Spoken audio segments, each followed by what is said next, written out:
Les Immortels, épisode 2 du livre 7. Auteur et images, Ammar Belmostefaoui.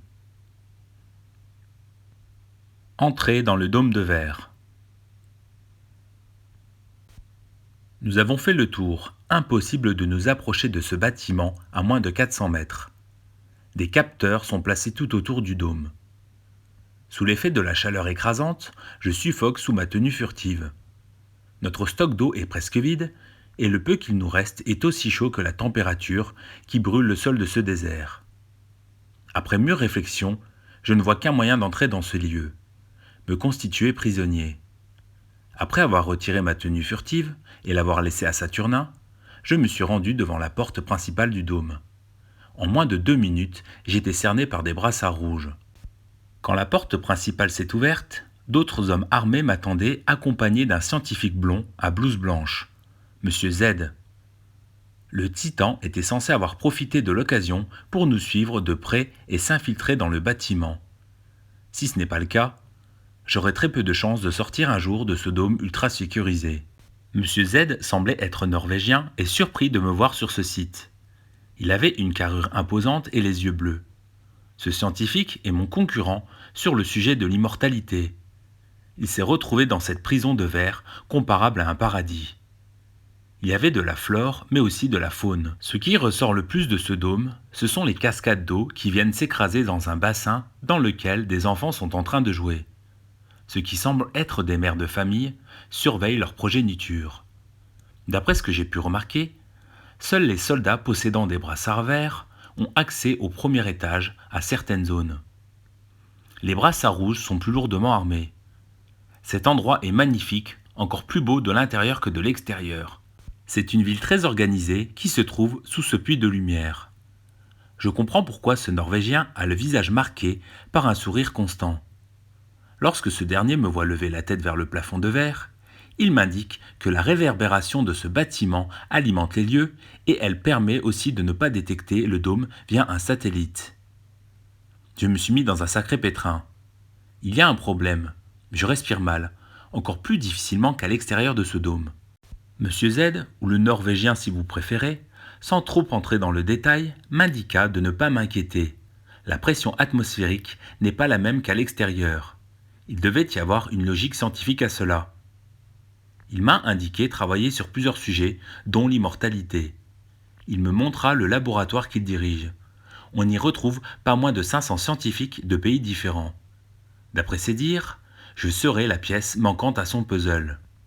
Il me signala que tous les scientifiques présents sur ce site participent activement au projet Vie 2.0.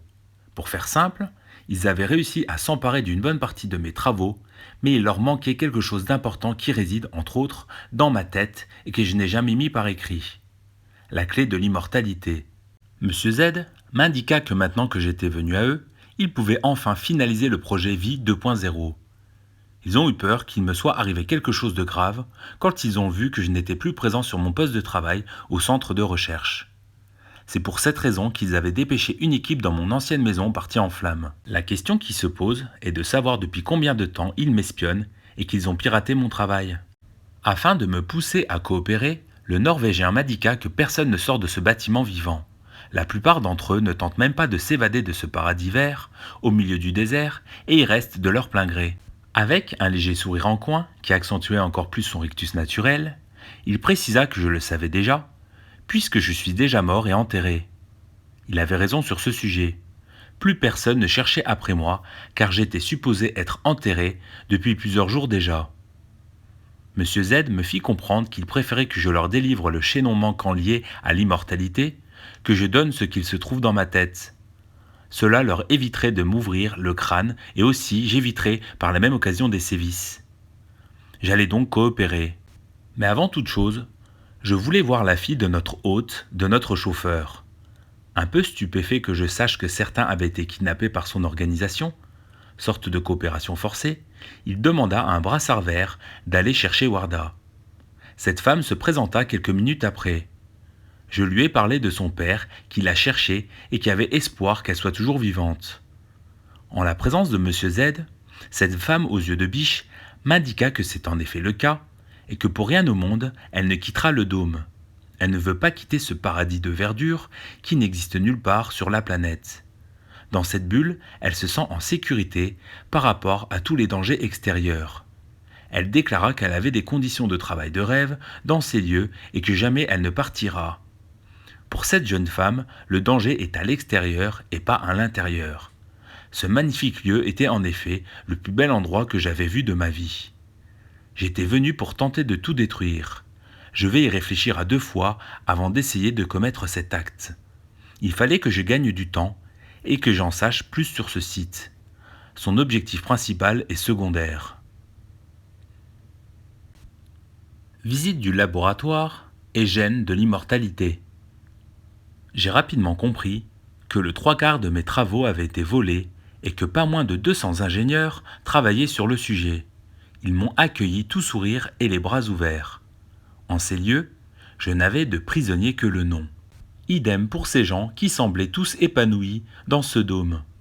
Je crois que la pression à l'intérieur de cette bulle les rendait contents. Ce n'était pas la même pression au centre de recherche au sud de la capitale. Quid des 300 autres ingénieurs présents dans ce bâtiment secret ? Je finirai par savoir ce à quoi ils sont voués à faire des recherches et à développer. Il s'agissait sûrement d'un projet autant important que le sujet de l'immortalité, mais quoi ? Pour le moment, je devais savoir jusqu'où ils avaient pu avancer sur le projet vie en sollicitant autant de personnel. Ils se sont basés sur plusieurs animaux jugés immortels. Tout d'abord, la salamandre axolote. Cet animal est pratiquement éternel. Toutes ces parties du corps qui seront sectionnées repousseront.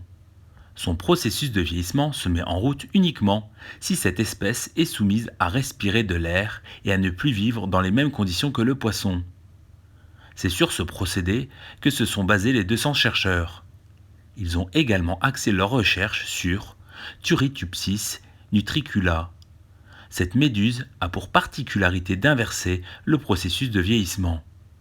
Nous avons abordé d'autres espèces. Le tardigrade, le ver planaire, l'éponge. Bien évidemment, nos échanges furent passionnés, mais encore fallait-il que je sache pour qui travaillent ces savants. Est-ce que c'était pour le compte de multinationales ou pour le compte de personnes fortunées ? Vous imaginez bien que l'immortalité ne sera pas mise à la portée de tous les citoyens de ce monde. Seuls les plus riches pourront se payer le loisir de devenir des immortels. La clé de leur succès sur ce projet repose sur un homme. Mais ils vont être déçus car ce n'est pas moi, c'est Saturnin. Saturnin est en quelque sorte né par erreur. Il est en quelque sorte le fruit du hasard. Si je n'avais pas fait tomber cette fiole sur le microscope lors de mes essais, jamais je n'aurais pu trouver la solution à l'immortalité. Je vous préviens. La solution est un mélange complexe qui est le fruit d'un travail acharné, nuit et jour, pendant plusieurs décennies. Non sans mal, j'ai réussi à inverser le processus de dégradation des cellules des humains. Ce que ne savent pas tous ces hommes réunis sous le même dôme, c'est que des fois, il faut agir contre la logique qui est propre à l'homme. Il y a des choses qui nous dépassent tous, et il faut être sacrément bizarre pour aller à l'encontre de la pensée humaine. J'ai donc pensé en quelque sorte à l'envers, ou plutôt différemment. De plus, il faut être pluridisciplinaire afin d'avoir une vue d'ensemble. Je sais que mon approche et ma façon d'appréhender les choses est différente des autres collègues, mais c'est ce qui a fait toute la différence et qui fait qu'une armée de 200 chercheurs réunis ne trouve pas la solution, le chaînon manquant. Moi seul, je possède la réponse à leurs nombreux questionnements. Ils savent tout de même une chose. S'ils trouvent la solution à l'immortalité, ils pourront soigner tout type de cancer et de maladie. Si, à la rigueur, ils allaient se servir de l'immortalité à bon escient. Mais vous connaissez les hommes. Homo sapiens sapiens va laisser sa place au titan. Cela prendra quelques centaines d'années, mais cela arrivera. C'est mon objectif. Eux, leur objectif est tout autre. Ils veulent devenir éternels. Ce qu'ils ne savent pas, c'est que c'est trop tard pour eux. Ils sont nés mortels, ils mourront mortels. Ou si vous préférez, ils sont nés mortels, ils finiront de la sorte. Il faut intervenir à l'état embryonnaire quand le bébé est encore dans le ventre de la mère. Une fois que l'accouchement a eu lieu, il n'est plus possible de devenir un titan. Je vais me cacher de leur dire. Ils n'ont pas tardé à me faire une prise de sang dès mon arrivée dans ce centre paradisiaque, isolé, ultra protégé. Ils m'ont fait rire lorsqu'ils ont appelé le remède pour l'immortalité sous le nom d'ambroisie. Quand ils utilisent ce terme, ils font référence à la mythologie. Pour le peu et les plus curieux, je vous laisse regarder ce à quoi cela fait référence. L'immortalité est un sujet qui intéresse l'homme depuis que l'homme est homme. Avec les progrès de la médecine, on s'y approche. Nous vivons plus longtemps et nous souffrons moins physiquement face à la maladie. Par contre, les souffrances psychologiques, c'est tout autre chose. On peut être vivant physiquement et mort psychologiquement. Ce domaine me dépasse, même avec les titans. Je n'ai pas suffisamment de recul pour savoir que feront les titans à terme. Est-ce qu'ils mettront fin à leur jour en se suicidant, ou vont-ils se forger un mental d'acier d'année en année? Vont-ils perpétuer leur espèce? Cela m'échappe totalement. Je ne peux pas maîtriser tous les facteurs. Cette variable importante, eux aussi, ils n'en ont pas connaissance. Tout comme pour Adam et Ève, je possède, en quelque sorte, l'arbre de la connaissance. Qui sait ce qu'ils feront de leur héritage génétique? Prenons l'exemple d'Adam et Ève, qui étaient censés être immortels.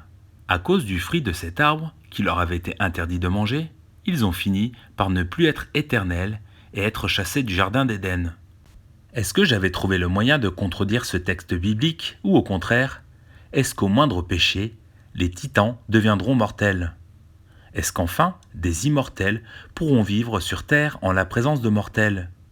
Qui chassera qui de la terre? Ferons-nous face à un nouveau génocide? Qui tuera qui? Le tunnel qui mène à l'immensité. Warda, je ne sais par quel moyen, est venue me rejoindre dans ma chambre. Cette dernière n'était pas surveillée, car il y avait suffisamment de personnel et de gardes pour que je ne puisse pas m'échapper de ce dôme. C'était impensable une seule seconde. En fait, elle s'était introduite sans se faire voir dans cette pièce en portant ma tenue de camouflage. Elle m'exposa le fait qu'elle avait été enlevée non pas pour travailler sur le projet Vie, mais pour un autre domaine, le projet Infini.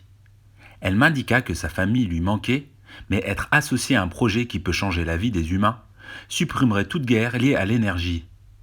C'est ce qui la pousse à rester dans ce lieu appelé Éden. Quelle coïncidence de nommer ce dôme de la sorte. Cette ingénieure informatique, qui était chanteuse à ses temps perdus, m'indiqua que je devais mettre ma tenue furtive et la suivre pour rejoindre le Titan. D'un côté, j'étais content que le Titan ait pu rentrer à l'intérieur d'Éden sans se faire remarquer et attraper par les brassards rouges. De l'autre, j'avais amené au sein même de ce dôme la solution manquante à tous ces chercheurs. Une prise de sang sur le Titan aurait pour effet de leur apporter le chaînon manquant à la vie éternelle. De mon côté, j'ai enfilé ma tenue, gardé mon sang-froid et j'ai suivi cette femme ingénieure en passant devant de nombreux gardes. Nous avons traversé un long tunnel bien frais qui amenait à quelque chose de plus impressionnant que le dôme. En effet, le dôme était l'arbre qui cachait la forêt. En face de moi, quelque chose d'invraisemblable. Comment vous expliquer cela avec des mots? Imaginez une grotte ouverte sur l'extérieur par le dessus. Je ne sais pas ce qui était le plus impressionnant dans ce désert algérien. La vue de l'immensité et les étoiles, ou ce vaste champ de cubes. Au milieu de ce champ de cubes se trouve ce que je nomme le cube mère. Il est énorme et il se démarque des autres. Il est entouré de ses progénitures, une trentaine. Le Titan est réapparu et avant de descendre au plus près de ces formes cubiques, Warda nous a indiqué de ne pas devoir toucher ces objets non identifiés, ONI, au risque d'être désintégrés. Ces ONI dégagent de l'électricité, sorte de moyen de défense contre toute agression.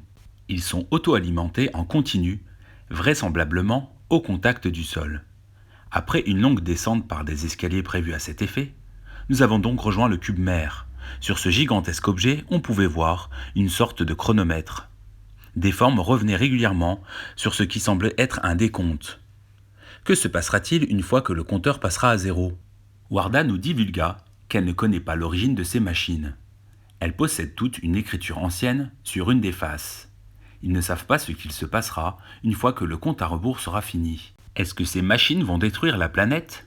Ou est-ce que leur but est autre? Il y a un cube fille qui se démarque des autres cubes. Sa couleur est bleue. Le Titan prend le soin de noter au mieux ce qui semble être inscrit. Les 300 ingénieurs qui travaillent sur ces choses ont du mal à comprendre le rôle de ces cubes. Il penche pour la possibilité que ces cubes délivrent de l'électricité en quelque sorte gratuite. Ils n'en sont pas persuadés. Ce ne sont que des suppositions. Dans les autres grottes se trouvent des peintures murales préhistoriques. Ces fresques ont plus de 20 000 ans. On y retrouve de nombreuses scènes de chasse, des géants difformes. Voici une autre forme d'immortalité. L'écriture, le dessin. Warda indiqua au titan que Jabaren veut dire géant en tamarek. Il existe des dessins représentant des personnages à la tête ronde. La figure la plus célèbre est baptisée Grand Dieu. Ce site attire les scientifiques et surtout des archéologues pour qui ces peintures rupestres demeurent un mystère total. Il en est de même pour ces cubes. Sauf que dans cette grotte, y figurent des vestiges du Troisième Reich, des croix gammées. Lors de la Seconde Guerre mondiale, sous le régime de Vichy, les Allemands seraient tombés sur ce mystérieux site et ces énigmatiques cubes, et ils se seraient inspirés de ces formes pour réaliser des cubes d'uranium servant à leur programme nucléaire dénommé Uran Project. Le cube mère s'est mis en route depuis peu et les scientifiques sur les lieux pensent que c'est peut-être une technologie ou un vestige de l'Allemagne nazie. Warda, pourtant très terre à terre, pense que cette technologie existe depuis bien plus longtemps et qu'elle n'est pas l'œuvre des humains, car beaucoup trop en avance sur notre temps, au point de rassembler 300 scientifiques de renommée. Dire que le site de Séphar est comparé à une forêt ou une ville de pierre. Je dirais aussi que c'est une forêt ou une ville de cubes. Cet endroit est vraiment intrigant. On a cette impression de faire face à un champ de clés USB géantes plantées dans le sol. Le géant demanda si les autres galeries pouvaient amener à l'extérieur de cette grotte. Warda a répondu par l'affirmatif. Parfois, il lui arrive d'en sortir pour aller contempler les étoiles. Nous devions donc embarquer cette ingénieure informaticienne avec nous. Après de nombreuses négociations, nous lui avons fait comprendre son intérêt à nous suivre. Primo, nous connaissons le niveau d'avancement du projet Vie 2.0. Sans le Titan et en mon absence, il ne pouvait pas finaliser ce projet, et c'est tant mieux. Secondo, il fallait prévenir à qui de droit que des cubes au milieu du désert algérien ont un but inconnu et que le cube mère vient de se mettre en route depuis peu. Personne ne sait ce qu'il en adviendra une fois que le compte à rebours sera arrêté. Warda maîtrisait suffisamment cette technologie pour informer les États et la communauté scientifique de leur existence. Il faut que le Titan et moi nous mettions cette jeune femme en sécurité et que nous déclarions l'existence de ces cubes au monde entier. Les gens ont le droit de savoir. Évasion du dôme et retour en France. C'est bon, nous avons rassemblé suffisamment d'eau. Nous allons partir, nous évader, nous enfuir la nuit de ce site protégé. Nous allons partir le soir même afin de ne pas perdre de temps, mais aussi afin de ne pas laisser le temps au brassard rouge de m'interroger sur le projet Vie. L'effet de surprise doit être immédiat. Je dois disparaître aussi vite que je suis apparu. Le plus difficile fut de convaincre Warda de quitter cet endroit magnifique, cette cité interdite. Nous devions parcourir une vingtaine de kilomètres à pied. Heureusement que cela ne s'est pas fait sous un soleil de plomb. De par mon âge, je ne suis plus tout jeune, je devais tenter de suivre ce rythme auquel je m'étais soumis depuis ma renaissance, ma sortie d'outre-tombe. Nous avons donc marché en pleine nuit, direction la ville de Janet, afin que nos geôliers ne se rendent pas compte de notre disparition du site. Le ciel étoilé du désert algérien était extraordinaire, et ce qui me faisait le plus peur, ce sont les bruits qui viennent se répercuter sur la pierre. C'est comme si des voix venaient s'adresser à nous. Nous avions cette impression de marcher dans l'espace, tellement le ciel était dégagé et fourni d'étoiles. On se sent si petit face à l'immensité que nous présente ce ciel algérien. Ce moment reste gravé dans ma mémoire. Avec les moyens GPS à notre disposition, le Titan nous a guidés dans ce désert froid. La nuit ne va pas tarder à laisser place au soleil brûlant dans cette zone désertique que nous devons déjà repartir avec notre chauffeur et sa fille, Warda. Nous leur avons à peine laissé le temps de fêter leur retrouvaille. Le Titan a chargé les affaires dans le véhicule et nous avons pris la route pour le Maroc. Hors de question pour nous de nous jeter dans la gueule du loup. Si nous nous étions rendus au port ou à l'aéroport d'Alger ou d'Oran, nous nous serions fait attraper. À partir du moment où les brassards rouges se sont rendus compte que nous avions quitté le dôme de verre, par l'un des nombreux tunnels qui sont présents en sous-sol, ils savaient avec exactitude quel endroit surveiller afin de nous mettre la main dessus. Le père de Warda a déjà tout organisé pour nous exfiltrer en France et pour envoyer sa fille dans un autre pays, le Canada. La route est longue et nous pouvons nous faire arrêter à tout moment. J'étais complètement cassé de partout entre la marche, le stress et tout ce que nous devons de nouveau parcourir en voiture. Le plus difficile fut de passer la frontière pour le Maroc. Le restant a été limite un détail. La route nous a tous fatigués, sauf pour le Titan, qui n'a pas arrêté de me poser des questions. Questionnement. Je crois que l'immensité de ce désert nous a tous fait réfléchir, surtout le Titan. Outre des sujets philosophiques du type « Qu'est-ce que la vie ?», nous avons abordé ses origines. J'ai expliqué au géant qu'il a été conçu alors qu'il n'était qu'un fœtus. Il est différent des autres car c'est un concentré de recherche en biologie et en technologie. J'ai étudié la composition des météorites, les animaux, les espèces présentes sur le globe qui ont une durée de vie quasi illimitée, mais ce qui m'a permis de trouver la solution à l'immortalité, aussi bizarre que cela puisse paraître, c'est le miel. Il faut observer la faune, mais ne pas oublier la flore et de faire de la géochimie. Je vous avais prévenu, il faut penser différemment. Le miel est un aliment qui possède une durée de vie infinie illimitée. C'est en étudiant la pollinisation et en lisant un livre qui se nomme Fleurs que j'ai eu le déclic. J'ai compris que le miel possède des vertus insoupçonnées. À chaque fois que les titans me demandaient des détails, j'avais peur qu'ils me demandent qui sont ses parents biologiques et quelles sont ses origines. C'est une question que je redoute, mais à laquelle je répondrai s'il me la pose un jour. Avec Warda, nous avons échangé sur l'existence de ces machines sur le globe et les conséquences qu'aurait pu avoir ce concentré de technologie pendant la Seconde Guerre mondiale si l'Allemagne nazie avait réussi à maîtriser les cubes et leur énergie. Nous nous sommes demandé ce qu'il adviendrait une fois que le compte à rebours sur le cube mère serait terminé. Est-ce que ces cubes chargés d'électricité avaient pour vocation de nous protéger ou de créer le chaos sur Terre ? Quand vous voyez ce champ de cubes, la question qui se pose est de savoir s'il existe une autre vie que celle sur la planète bleue. Il y a tellement de facteurs à prendre en considération pour qu'une vie intelligente puisse exister. J'ai fini par expliquer nos origines. D'après la Bible, Adam est le premier homme à avoir été créé par Dieu. Adam veut dire humanité. Il serait né de la poussière de la terre. Scientifiquement, nous sommes composés de poussière d'étoiles. J'ai exposé ma théorie à travers mes recherches et le vol d'un morceau de la pierre noire qui ne serait rien d'autre qu'un morceau de météorite, vestige de nos origines. Elle tire justement sa provenance de l'époque d'Adam et Ève. Cette pierre viendrait du ciel, ou du moins de l'espace ou du paradis. Nos origines seraient donc extraterrestres. Une météorite a pu détruire les dinosaures, mais a pu avoir pour autre fonction de donner naissance à l'homme. Cette première serait un lien entre le divin et le terrestre. D'ailleurs, Kaaba veut dire cube en arabe. Qu'est-ce qu'un cube ? Une figure qui décrit les 3 dimensions de l'espace. Mais un cube peut également décrire d'autres dimensions lorsque l'on regarde un hypercube. Ce ne sont que des suppositions, mais la plupart des pèlerins tournent sûrement autour de nos origines terrestres, mais également extraterrestres. En effet, 97% de nos atomes seraient d'origine stellaire. Vous comprenez maintenant pourquoi il est étudié la composition des météorites. Quid de ces cubes présents dans le désert ? Pourquoi cette forme particulière et pas celle d'une boule ou d'une forme pyramidale ? Le mystère demeure.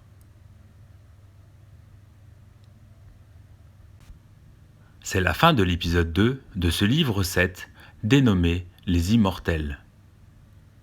Avant l'écoute de l'épisode 3, qui aura lieu vendredi prochain, je vous conseille vivement d'écouter ou de réécouter les livres 1, 2, 3, 4, 5 et 6.